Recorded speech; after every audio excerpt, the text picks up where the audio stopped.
শীতের সন্ধ্যায় গরম গরম পিঠা হলে কিন্তু বেশ ভালো হয়।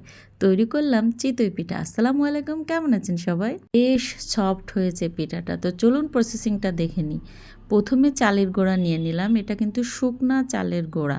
তো শুকনো চালের গুঁড়া আর যেটা ভিজা অর্থাৎ ফ্রিজে থাকবে সেটা ২ রকমভাবে ডো তৈরি করতে হয়। তো আমি প্রথমে একটু পানি দিয়ে এই ডোটাকে ১ ঘন্টার জন্য বেশ শক্ত মতন করে একটা ডো এই যে এইভাবে রেখে দিব ১ ঘন্টার জন্য।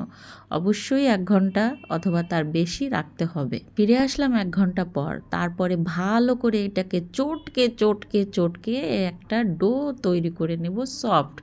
দেখুন এভাবে।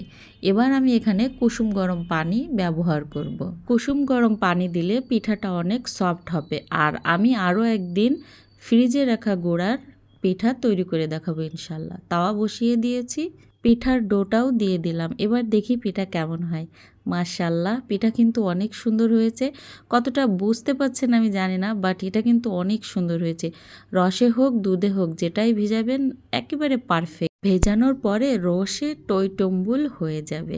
তো পিঠাটা কেমন হয়েছে অবশ্যই বলবেন। আর সবাই এভাবে একবার ট্রাই করে দেখবেন, ইনশাআল্লাহ আপনাদের পিঠাও অনেক সুন্দর হবে। আল্লাহ হাফেজ।